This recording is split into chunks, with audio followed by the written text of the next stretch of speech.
Now, in order for us to understand the significance and importance of this, we need to go back to the beginning and understand the epic battle between life and death.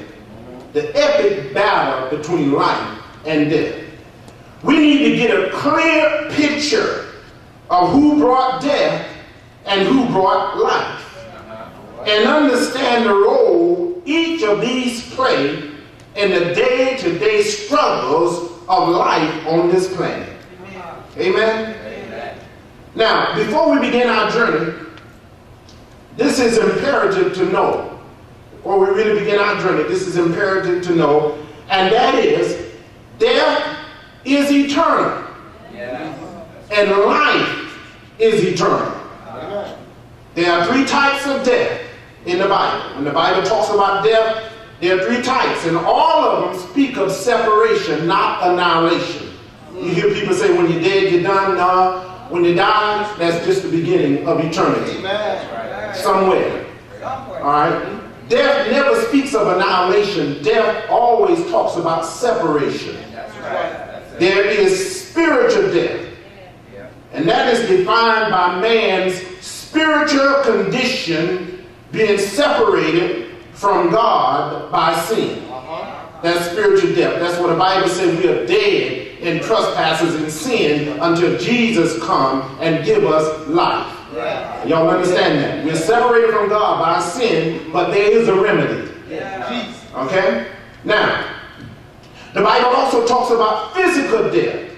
We all know what physical death is because, you know, they got our number on it. One day, they're going to lay us, and we're going to be the quietest thing in the church or the funeral chapel somewhere, and somebody's going to have last words over us. Amen. I don't care how young and strong we are today, that day is coming. Amen. So that's the greatest journey you ever take, so the best thing to do is make preparation for it. Amen. Amen. Physical death, which is defined, listen to this, by the separation of the soul and spirit from the body.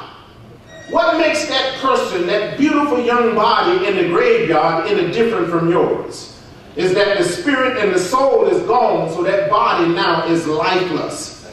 There's some beautiful courts, y'all, in the graveyard. As a matter of fact, the graveyard, in many instances, is the most richest place on planet Earth. Somebody said, well, why say that, preacher? Because of all of the lost dreams. That's right.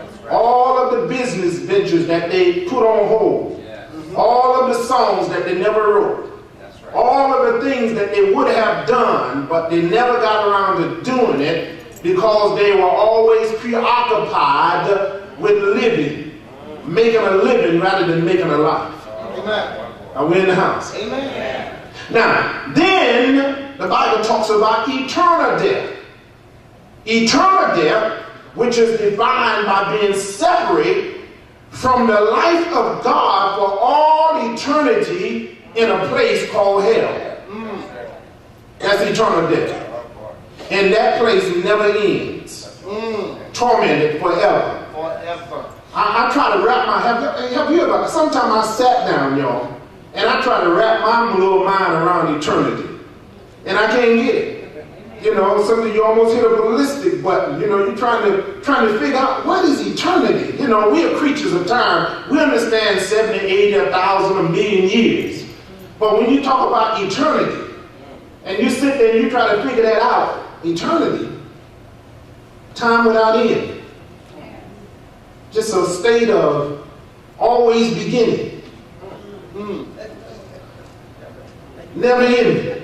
And God's power can keep us fluent and looking better than we're looking today forever.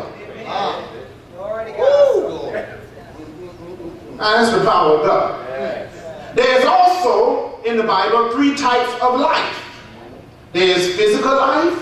All of us in here this morning got physical life, is that right? Now, then there's life in the spirit. That's when you're born again and your spirit has been renewed by the Spirit of God, and you have now the life of God inside of you. That's spiritual life. And then, again, there is eternal life.